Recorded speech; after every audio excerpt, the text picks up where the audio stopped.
uyu mwuka dayimoni yarazaga akamusambanya mu ijoro kandi yubatse afite urugo, yarangiza amaze kuba yubatse afite urugo uyu mwuka ukamusambanya. Wumve umwuka amaranye imyaka 25. Umva uwo mwuka awumaranye imyaka 25. Imana itugirire neza. Abana nawo agendana nawo, nukuvuga ngo yari amaze gutandukana n'abagabo bagera muri batatu. Imana itugirire neza. Amaze gutandukana n'abagabo bagera muri batatu kubera uwo mwuka. Nukuvuga ngo umwuka uza kumusambanya nijoro watumye akora divorce 3 zose. Nukuvuga ngo yasambanaga n'uyu mwuka kugera ku ese kubera iki ubura ibyo abandi babona, kubera iki ubura umugisha kandi abandi bawubona, kubera iki ubura akazi kandi abandi bakabona, kubera iki ubura kubaka kandi abandi bubatse. Imana itugirire neza. Hari imbaraga ikurwanya, hari umwuka ukurwanya, hari umwuka ugutsikamira, hari umwuka ukunaniza. Uwo mwuka niwo nje gukubita, uwo mwuka niwo nje kunaniza, uwo mwuka niwo nje gutsikamira mu izina rya Yesu rifite ubutware n'ubushobozi. Ndashaka gusengana nawe. Ayizoni mashando wiribiri fabaswe na dayimoni yo kwikinisha. Dayimoni yo kwikinisha ugasanga arabwiriza ariko arikinisha. Rimwe na rimwe yajyaga aza ku ruhimbi amaze no kwikinisha.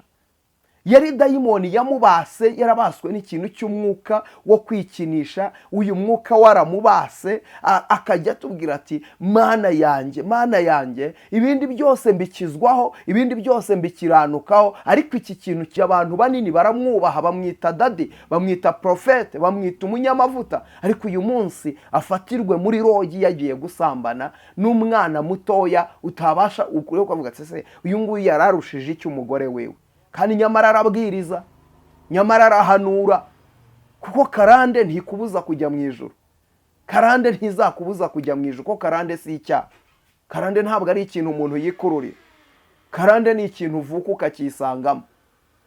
Karande ni ikintu uvuka ugasanga icyo kintu kikuriho. Imana y'amahoro itugirire neza. Rero ikikubwira ko ufite karande nuzuguza. Dayimoni agufatirana uri mu bana akaguteza abana, akagukoza isoni. Dayimoni abereyeho mu buzima bwo kugukoza isoni. Akenshi ugasanga ibintu byose ukora akugaragaza nabi mu bandi, akugaragaza nabi muri rubanda, akugaragaza nabi. Ibintu byose ubayemo nta kintu na kimwe kijya kiba cyiza, nta kintu na kimwe ugeraho. Wapi ibintu byose biranga, ibintu byose ntibikunda. Ukagira icyangiro. Sosiyete yose ubayemo ugasanga satani araguteza icyangiro. Ugasanga muri sosiyete mu kazi nta muntu ugukunda, abandi bose barironda bakaganira ariko wowe ntugira uwo muganira. Abandi bose baba hamwe bakaba inshuti ariko wowe ntugira uwo muri inshuti. Mbega muri sosiyete satani yaragutsikamiye mu buryo nta muntu n'umwe ukwemera, nta n'umuntu ukumva, nta n'umuntu mubanye. Hari abandi bantu ugira ngo ugira igikundiro ariko ntacyo. Hari abantu dayimoni yateje ikintu cy'umwuka w'ubusambanyi. Ugasanga akenshi waruhinduranya abasore nk'uhindura umwenda. Ugasanga uyu munsi urakundana na runaka kubera ko mukundana, ugakora uko ushoboye kose, ukamwiyegura, ukamwiha, mukanaryamana kugira ngo atazagira aho ajya kuko muri inshuti. Ariko igihe mumaze kuryamana hari dayimoni ihita imwirukana akagenda. Nukuvuga ngo umaze gusambana n'abasore batagira umubare, ariko uwo kugushyira mu rugo yarabuze. Uwo nawe ni umwuka w'abadayimoni. Ukeneye gusengerwa Imana. Uriho ikintu cy'umwuka w'icyangiro, uriho ikintu cy'umwuka w'igisuzuguriro. Bera yuko uyibona abasore barenze 10 bose bararyamanye nawe, nta numwe mwigeze mubana, kandi bose wari uzi ko muzabana. Uwo ni umwuka w'igisuzuguriro, ni umwuka w'igisuzuguriro. Izo ni imbaraga z'abadayimoni zigusuzuguza. Rero ukeneye gusengerwa Imana. Njyewe nakubwiye ngo ndasenga nawe ukizera, Imana iri mu gihugu cyo mu ijuru ikabikora. Kandi nizera ko Imana ituye muri nje ikora ibikomeye. Nzi neza ko data mpaye ubushobozi bwo gusengera abantu b'Imana. Nzi neza ko data mpaye ubushobozi bwo kwirukana abadayimoni mu izina rya Yesu Kristo. Nzi neza ko data mpaye imbaraga zo kubohora ababoshye. Mfite ingero nyinshi z'abantu Yesu yagiriye neza. Mfite ingero nyinshi z'abantu data yatabaye. Muze kunkundira ni mu byumba.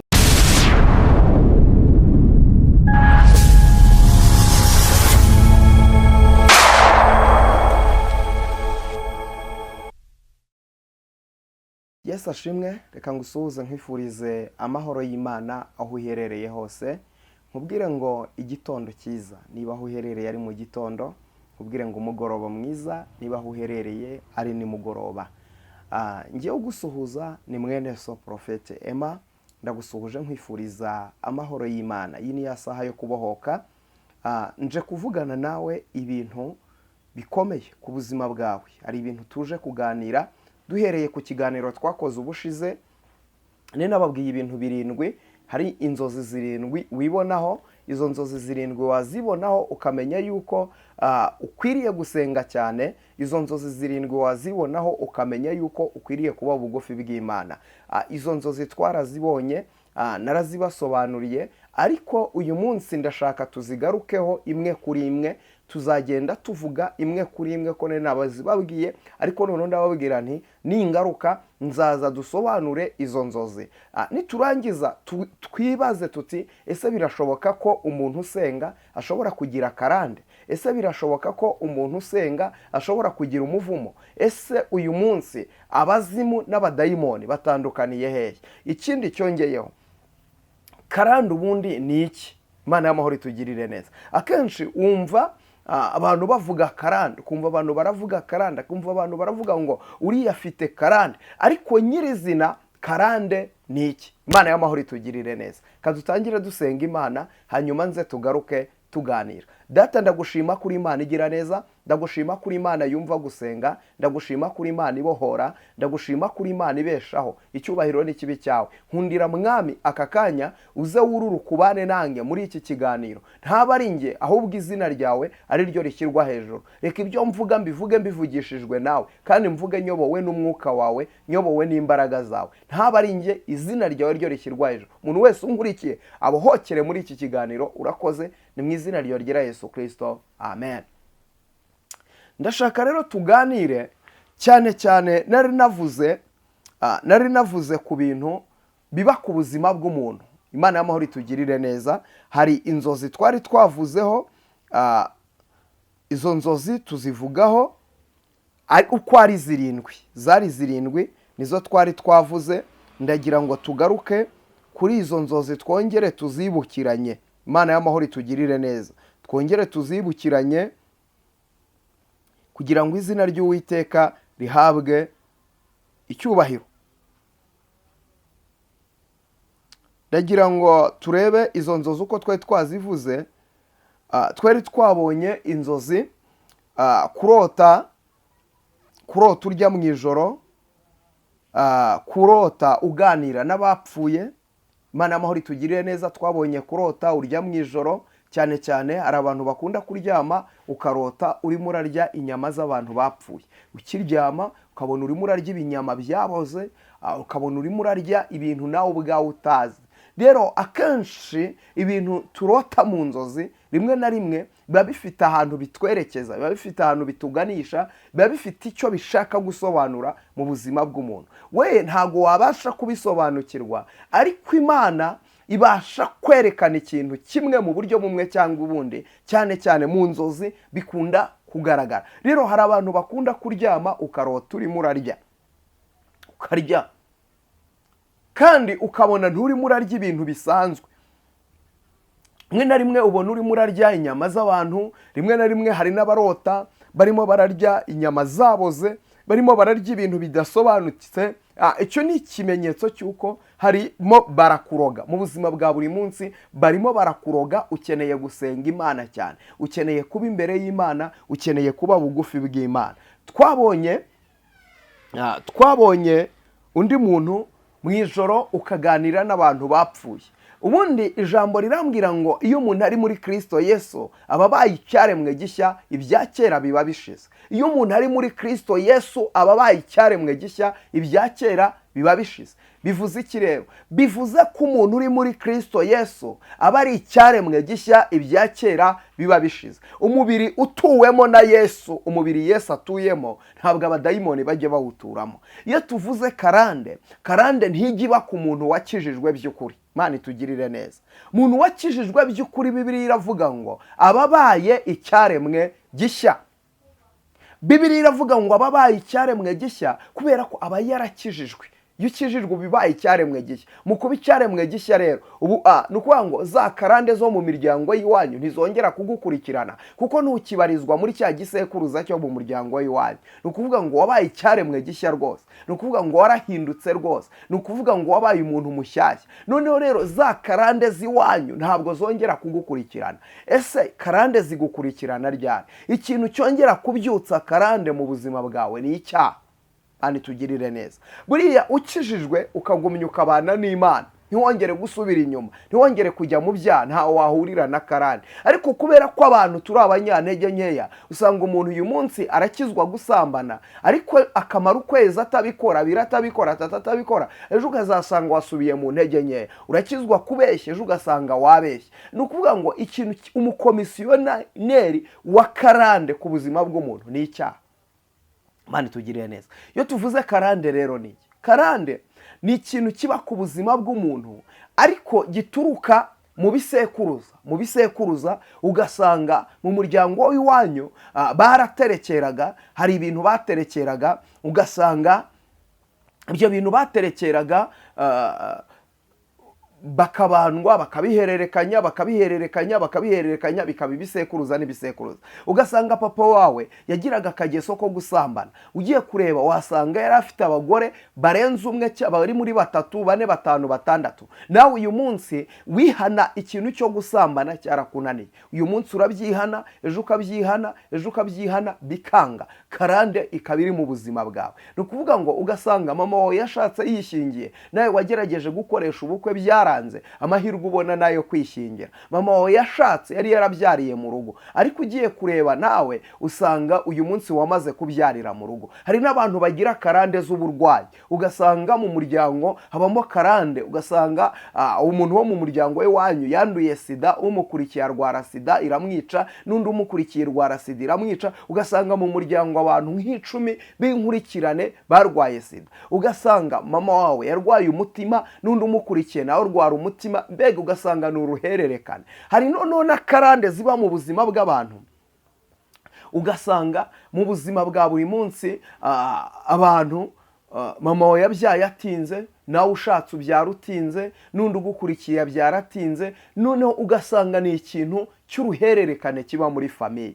Ugasanga mu muryango nta muntu wize, nawe uyu munsi nubwo uri muriga, iyo karande irimo iragukubita hasi. Uyu munsi uriga, ejo bikanga, ukarwara indwara ituma utiga, n'ibyo wize ntubifate, ntubimenye, mbega uhora mu bibazo bidashira. Imana y'amahoro itugirire neza. Icyo nicyo bita karande. Hari n'abantu bagira karande yo gukenyuka, ugasanga papa wawe yapfiriye ku myaka runaka, nyogokuru wawe yapfiriye ku myaka runaka, niyo papa wawe yapfiriyeho, niyo mukuru wawe yapfiriyeho, niyo mukuru wawe wundi nawe yapfiriyeho. Ugasanga iyo myaka yigeze abantu bo mu muryango barapfa. Harimo ikintu cyo gukenyuka. Buriya ndagira ngo nkubwire ku mukiranutsi w'Imana, icyo Imana yadusezeranije ubugingo, icyo Imana yadusezeranije kurama. Imana ituhaza uburame. Buriya gupfa ukenyutse nawo ni umuvumo. Imana itugirire neza. Kubona abantu bapfa bakenyutse, ukabona abantu baragiye mu buryo butagize. Bibiliya iravuga ngo muzarinda musaza, imvi zirinde ziba uruyenzi, ngewe nkibahetse. Imana itugirire neza. Rero umukiranutsi w'Imana imuhaza uburame, ikamwambika imbaraga, ikamukomeza. Ariko Satani nawe aba ahari kugira ngo arebe uburyo yakwiba abantu, arebe uburyo yasahura abantu, abashe kubatwara. Imana itugirire neza. Hanyuma rero uyu munsi ndashaka kuvuga ku bantu babona ibintu bidasanzwe ku buzima bwabo. Ugasanga umuntu agira inyatsi, ikintu cyose ukoze ntigikunda. Iyo usabye akazi abandi barakabona, we ntukabona.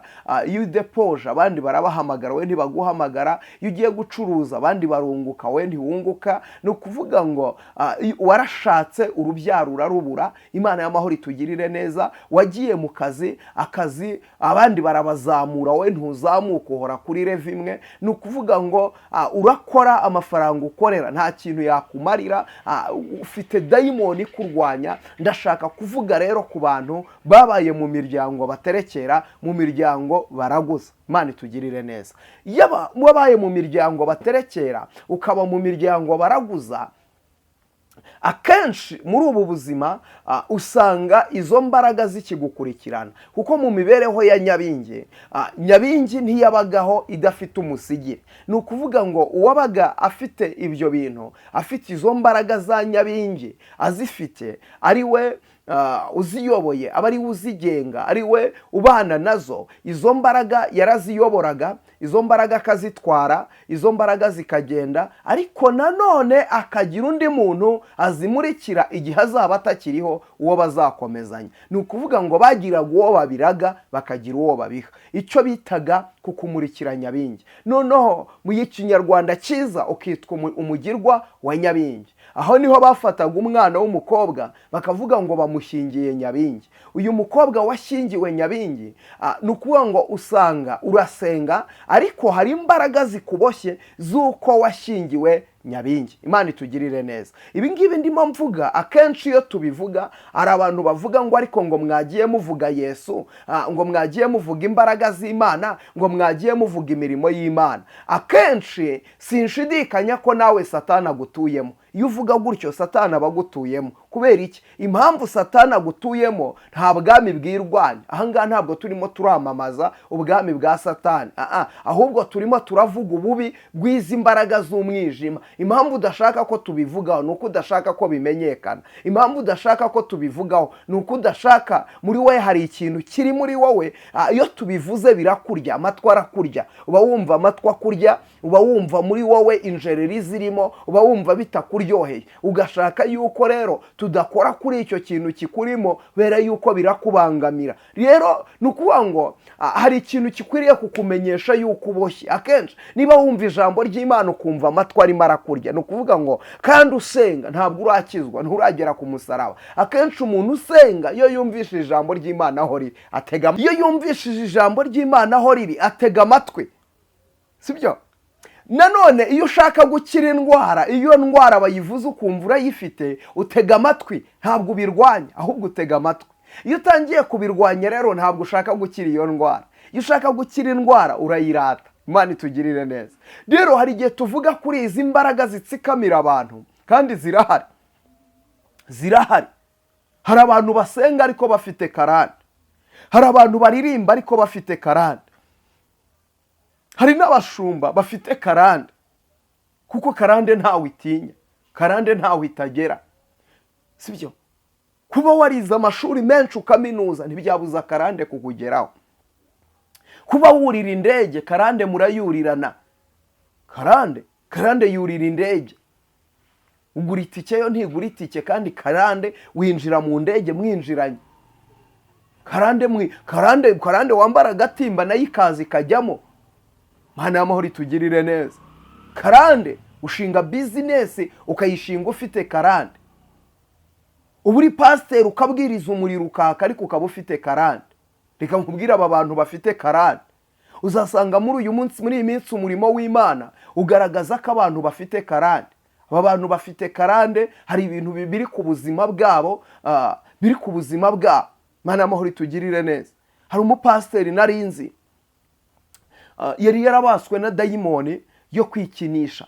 Dayimoni yo kwikinisha, ugasanga arabwiriza ariko arikinisha. Rimwe na rimwe yajyaga aza ku ruhimbi amaze no kwikinisha. Yari dayimoni yamubase, yarabaswe n'ikintu cy'umwuka wo kwikinisha. Uyu mwuka waramubase, akajya atubwira ati Mana yanjye, Mana yanjye, ibindi byose mbikizwaho, ibindi byose mbikiranukaho, ariko iki kintu cyitwa kwikinisha cyarananiye. Yageraga no muri biro akumva uwo muzimu uramufashe, akumva arikinishije. Yaba anaryamye nijoro ari kumwe n'umugore we, akumva arikinishije. Iyo ni karande, ni imbaraga z'abadayimoni. Ariko ugiye gucunga neza, ni umwuka uri mu gisekuruza cy'iwabo, ni umwuka w'ubusambanyi, ni umwuka ubagendaho, ni umwuka ubatsikamira, ni umwuka ubananiza, ni umwuka ubambura ijambo, ni umwuka uba ushaka kugusuzuguza imbere y'abandi. Uzasanga umuntu ari umupasiteri ashumbye itorero rinini, ariko usange ngo ashumbye abantu banini, baramwubaha, bamwita dadi, bamwita profete, bamwita umunyamavuta, ariko uyu munsi afatirwe muri rogi yagiye gusambana n'umwana mutoya utabasha ukavuga ati se uyu nguyu yararushije iki umugore wewe? kandi nyamara arabwiriza, nyamara arahanura, kuko karande ntikubuza kujya mu ijuru. Karande ntizakubuza kujya mu ijuru, kuko karande si icyaha. Karande ntabwo ari ikintu umuntu yikururira. Karande ni ikintu uvuka ukakisangamo. Karande ni ikintu uvuka ugasanga icyo kintu kikuriho. Imana y'amahoro itugirire neza. Rero ikikubwira ko ufite karande ni uko usenga ariko ugakora ibyaha, ni uko usenga ariko ukanywa inzoga, wananiwe kureka inzoga, ufite karande. Uraririmba ariko wananiwe kureka ubusambanyi, ufite karande. Imana y'amahoro itugirire neza. Ugasanga ibyo bintu biri kuri wowe, ibyo bintu bikugendaho, ibyo bintu biragukurikirana. Amafaranga yose ukoreye uyamarira mu kabari. Ugasanga umuntu afite amadeni, ugiye gucunga neza ugasanga ni amadeni ataguze ikindi, ni amadeni yaguze inzoga. Hari n'usanga afite amadeni yarikopesheje indaya kandi asenga. Imana itugirire neza. Rero aho ngaho bukwiriye kumenya kuboshye, kandi ukamenya ko ukwiriye kugira umukozi w'Imana musengana. Ukwiriye kugira umukozi w'Imana musengana, ukeneye kugira umukozi w'Imana mubana. Imana itugirire neza. Kadusome ijambo ry'Imana uyu munsi. Uyu munsi turasoma mu maganya ya Yeremiya, amaganya ya Yeremiya ibice 5. Amaganya ya Yeremiya ibice 5 turasoma duhereye ku murongo wa 7. Amaganya ya Yeremiya ibice 5 ku murongo wa 7. Umva ukuntu havuze. Haravuze ngo ba data bakoze ibyaha kandi ntibakiriho, natwe twikoreye ibicumuro byabo. Abagaragu nibo badutegeka, nta uhari wo kuturokora ngo adukure mu maboko yabo. Imana y'amahoro itugirire neza. Wabyumvishije? Ba data bakoze ibyaha kandi ntibakiriho. Ba data bakoze ibyaha kandi ntibagize gute? Ntibakiriho. Ba data bakoze ibyaha. Uyu munsi birimo biragukurikirana, ni ibintu wowe ubwawe utihamagariye. Wa mukobwa we urimo urarwana n'imyuka yo mu gisekuruza kiwanyu, bera yuko bagushingiye nyabingi. Iyi nyabingi rero uburyo ibayeho ntabwo yatuma ukora ubukwe. Akenshi ugiye gukoresha ubukwe burapfa. Iyo ugiye gukoresha mariage biranga. Kubera iki? Iyi nyabingi barayikumurikiye, niwe bagusigiye, nta wundi muntu bagusigiye. Ni bakumurikiye nyabingi, niyo bagushingiye. Ngo imyaka yose umaze bagushingiye nyabingi, ubuzima bwawe bagushingiye ni nyabingi mubana, niwe mwibanira. Niyo mpamvu uyu munsi uragerageza gukoresha ubukwe ariko bikanga. Iyo wirebye ubona uri mwiza, nta wujuje ibyangombwa byose byo kugira ngo ube wabona umugabo. Abo mwakuranye hari igihe wicara ukavuga ati ariko se ko batandusha ubwiza, ntibandusha amashuri, ntibandusha ubwenge. Kubera iki? Bubaka ngiye bikaba byaranze. Impamvu hari ikintu, hari umwuka wica amahirwe y'ubuzima bwawe, ukeneye gusengerwa Imana. Hari umwuka wica amahirwe y'ubuzima bwawe, ukeneye gusengerwa Imana. Ukeneye kuba bugufi bw'Imana, ukeneye kwiyegereza Imana. Imana y'amahoro itugirire neza. Ba data bakoze ibyaha, Imana itugirire neza, kandi ntibakigize gute? Ntibakiriho. Imana itugirire neza. Rero ndagira ngo nkubwire iki kintu, iyo mu buzima bwa buri munsi iyi myuka ikuriho, usanga ibintu byose ugerageza gukizwa ariko hakaboneka ikindi kigutsikamira. Akenshi wisanga mu byaha ariko wowe utashakaga kubibamo, ariko wowe ukabyisangamo. Ugasanga ntiwashakaga kubibamo ariko ugasanga ubyisanzemo. Kubera iki? Hari umwuka ukurwanya, hari umwuka ugutsikamira. Iyo bakumurikiye nyabingi bwo, izi nyabingi zirafuha, ntabwo ishobora gutuma ushaka. Niyo ushatse umugabo ziramwirukana, niyo ushatse umugore ziramwirukana. Ni hahandi uzajya kubona ukabona umugabo yivanye mu rugo nta kintu kimujyanye, ugasanga umugore yivanye mu rugo nta kintu kimujyanye. Wibirebera nk'ibiri aho ngaho. Akenshi iyo dusenga dukunze kuvuga ngo niko Imana yabyemeye, ariko kubera iki dukunda kwemera ibintu bibi tukabyitsindagiraho bikaba kuri twebwe? Ugasanga urahombye, butike irahiye, inzu yose irahiye, nawe ntuzi ikintu kibitwitse, kandi n'abadayimoni baje barabitwika. Ariko uraje urabyakiriye ngo ubwo niko Imana yabyemeye. Imana y'amahoro itugirire neza. Ngo ubwo niko Imana yabyemeye. Imana y'amahoro itugirire neza. Niko yabyemeye? Oya, ntabwo ariko Imana yabyemeye. Umva nkubwire, ingororano y'abubaha Uwiteka, ubukire, icyubahiro n'ubugingo. Imana y'amahoro itugirire neza.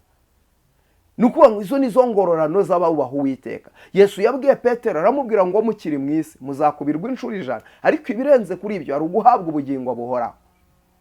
Rero uyu munsi ndashaka gusengana n'umuntu umeze gutya. Izi mbaraga uzibonaho, izi mbaraga ziragutsikamira.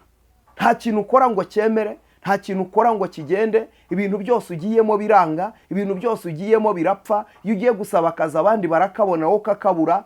Wagerageje gukoresha mariage bihora bipfa, uhora upfusha ubukwe. Mu buzima bwawe nta kintu na kimwe kiri ku murongo. Ndashaka gusengana nawe. Birashoboka ko unkurikiye none ahangaha hari uburwayi, wagiye kwa muganga warivuje byaranze, wagiye kwa muganga abaganga barakubwiye ngo genda utegereze barabona amaboko yabo ananiwe. Reka nkubwire, amaboko y'abaganga ananiriwe hari imbaraga z'Imana zishobora byose. Somye ijambo ry'Imana mu gitabo cy'Abami, haravuga inkuru z'ababembe. Aba babembe ngo baricaye baravuga ngo iki twicaza ahangaha kugeza igihe tuzapfira niki? Nituguma mu murwa kandi inzara iwurimo tuzawupfiramo, ariko niduhaguruka tukagenda Abasiriya nabo bazatwica, ingabo z'Abasiriya zizatwica. Ariko bavuga iki kintu, baravuga ngo byose ni ugupfa no gupfa. Haleluya, Imana ishimwe cyane. Baravuga ngo byose ni ugupfa no gupfa, reka duhaguruke tugende dukeze ingabo z'Abasiriya. Niba dukiza turabaho, niba twica nabwo turapfa. Ijambo riravuga ngo mukabwibwi barahaguruka. Umva mvugane nawe, hari uburwayi wivuje buranga, wivuje amaguru yawe yararwaye, amaguru yawe hari uburyo arwaramo, amaguru yawe kumva arakurya, amaguru yawe kumva arahinyagurika, amaguru yawe kumva arabyimbye. Ndashaka gusengana nawe. Hari umuntu urwara uburwayi bw'umugongo warivuje byaranze, ndashaka gusengana nawe. Imana y'amahoro ibohora ubuzima bwawe, Imana y'amahoro ikugirire neza, Imana y'amahoro ikurengere. Urankurikiye wa mukobwa we, umaze igihe upfusha ubukwe, ibyo ugerageje byose biranga, nta muntu mumarana kabiri. Uwo mukundanye uyu munsi ejo biranga ntumenye uko agiye, inshuti zikuvaho nawe ntuzi uburyo zigenda. Hari ikintu kibyihishe inyuma, hari umwuka wirukana abo bantu, hari umwuka ubajyana. Wivuga ngo Imana yarabyemeye, wivuga ngo Imana yarabishimye. Oya, ntabwo Imana ishima ibi biko bitubaho. Umva ukuntu Imana ivuga, iravuga ngo nzakugirira neza.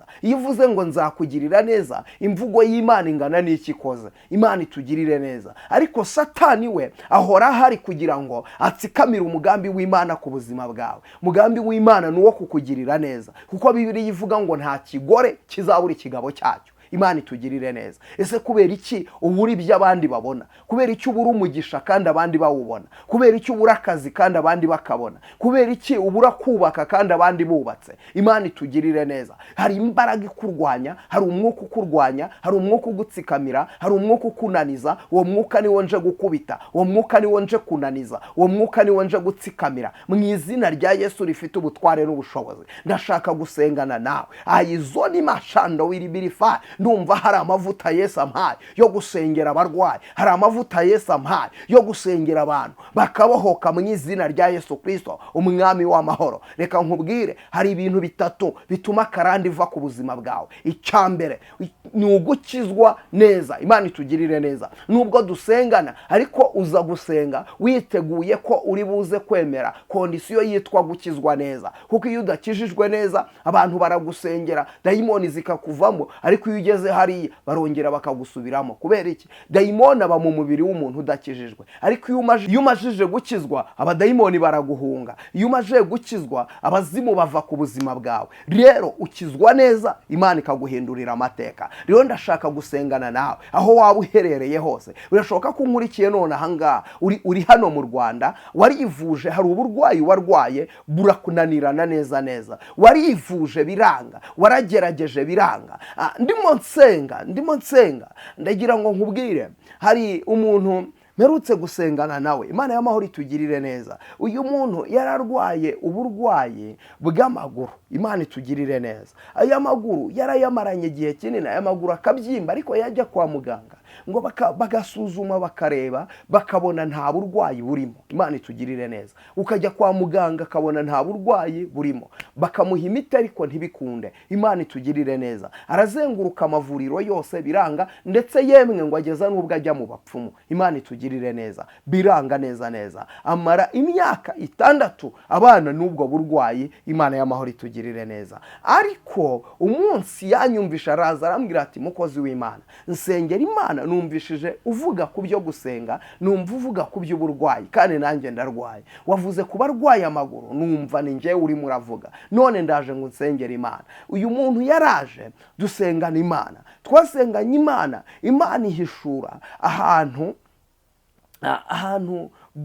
bamuzirikiye, ahantu bafashe ubutaka. Imana y'amahoro itugire neza. Abarozi buriya bafite amayeri menshi cyane bakoresha utabasha wowe kuvumbura. Iyo bireba ubibona ari ibintu bisanzwe, ariko abarozi bo bafite tekinike nyinshi bakoreramo, kuko iyi si y'umwijima Satani arakora, kandi Satani ariho. Imana y'amahoro itugirire neza. Twebwe icyo tubereyeho ni ukurwanya Satani. Niturwanya Satani nawe azaduhunga. Imana y'amahoro itugirire neza. Twebwe duhari kugira ngo turwanye Satani, niturwanya Satani nawe azaduhunga. Imana y'amahoro itugirire neza. Ndamusengera Imana. Imana ihishura ko hari ahantu umurozi yatwaye ubutaka bw'ahantu yakandagiye. Yekuwe ngo kwa kundi ukandagira ahantu washingura ikirenge, kuko ukuroga muhorana agahita atwara ubutaka bw'aho wari warakandagiye. Rero niho yagiye aramurogera, arangije aramuzinga kuko bya bindi bikomeye, amwaturaho amagambo akomeye cyane. Rero twasenganye Imana. Imana y'amahoro ubu yaramubohoye, basigaye agenda neza kandi yarakize. Turashima Imana.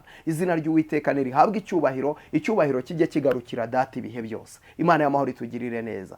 Njyewe akazi kanjye nako gusenga, akawe nako kwizera. Imana nayo igakora. Nubwo nsenga ariko sinjye mbikora, Imana niyo ibikora. Imana y'amahoro itugirire neza. Data yamamare. Rero urasabwa kuvuga ngo prophet, nshaka gusengana nawe, ariko ukabivuga wizeye. Akazi kanjye nako gusenga, nawe ukizera, data wo mu ijuru nawe ugakora. Imana y'amahoro itugirire neza. Hanyuma rero ndashaka kuvugana nawe, wowe ufite ibingibi biri ku buzima bwawe.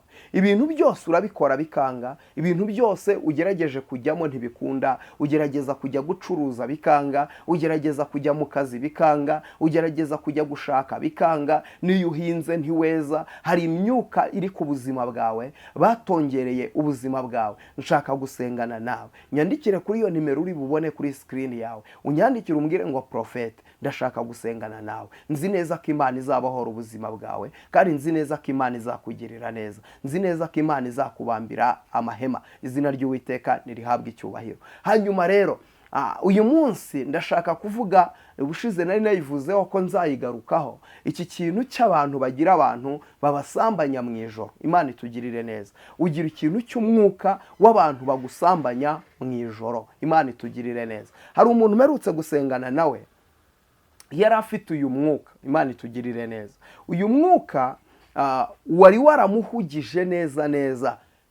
Uyu mwuka dayimoni yarazaga akamusambanya mu ijoro, kandi yubatse afite urugo. Yarangiza amaze kuba yubatse afite urugo, uyu mwuka ukamusambanya. Wumve umwuka amaranye imyaka 25. Umva uwo mwuka awumaranye imyaka 25. Imana itugirire neza. Abana nawo agendana nawe. Nukuvuga yari amaze gutandukana n'abagabo bagera muri 3. Imana itugirire neza. Amaze gutandukana n'abagabo bagera muri 3 kubera uwo mwuka.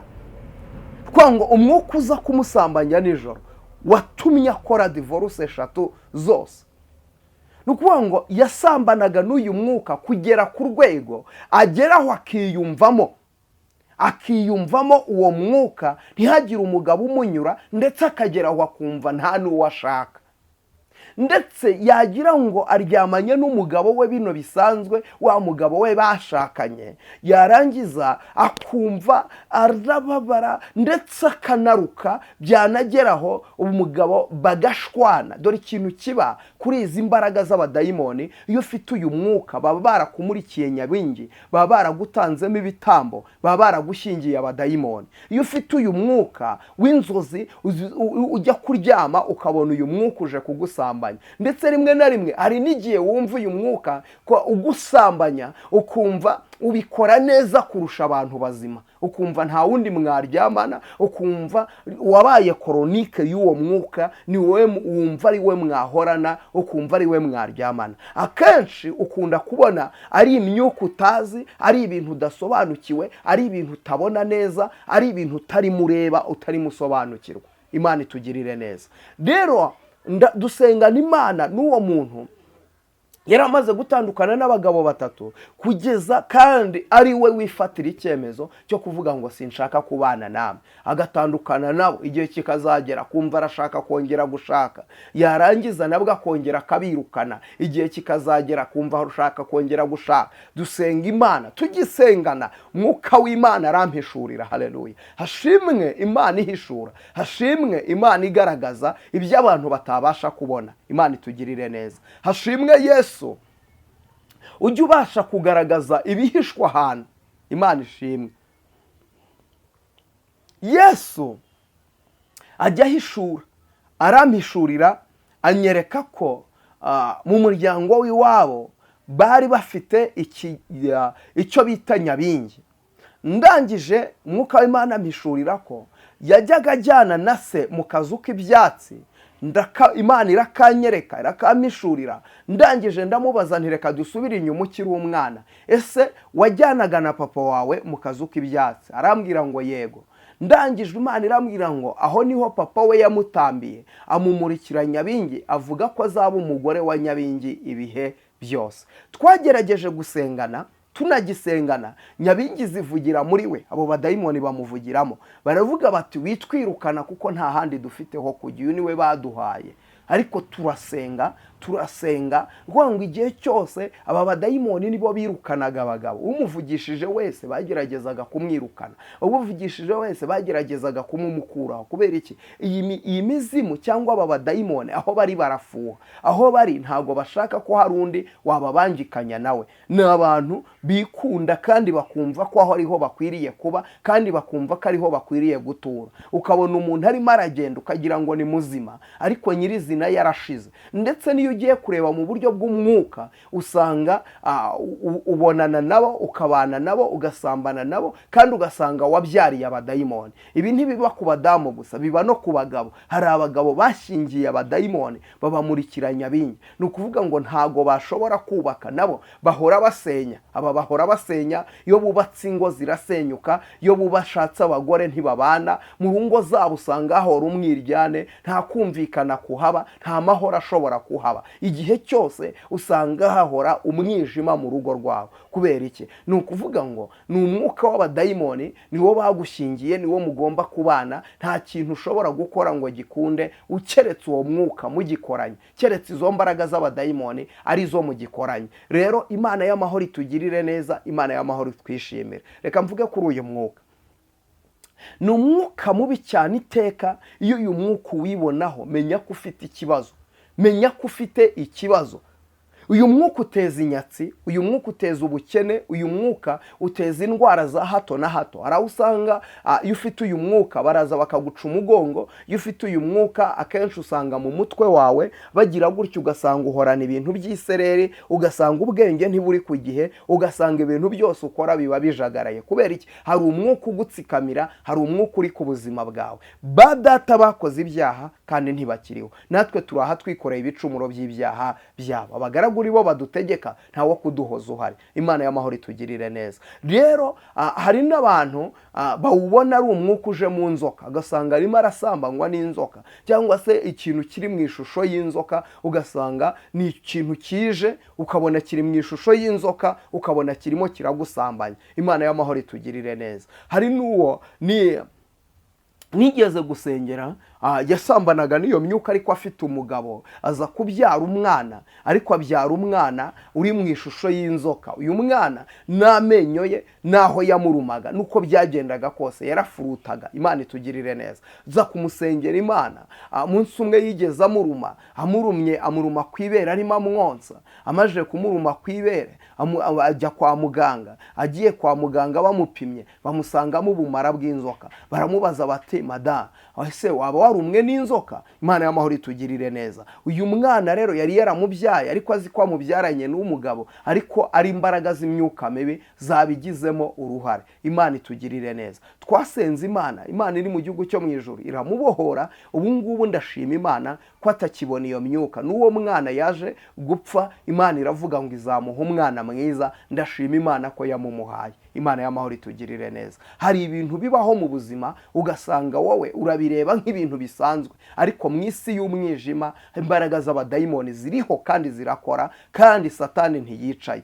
Rero icyo usabwa ni ukuba maso kugira ngo usengerwe Imana uve muri ubwo buzima. Rero ukeneye umuhanuzi w'Imana muri ubwo buzima, ukeneye umuntu musengana, ukeneye umuntu mubana, ukeneye umukozi w'Imana, ukeneye. Akenshi iyo tuvuga ibi ngibi usanga bavuga ngo kubera iki ngo dukenera abakozi b'Imana ngo natwe twakwisengera. Oya nshuti yanjye, icyo ngicyo wakishe.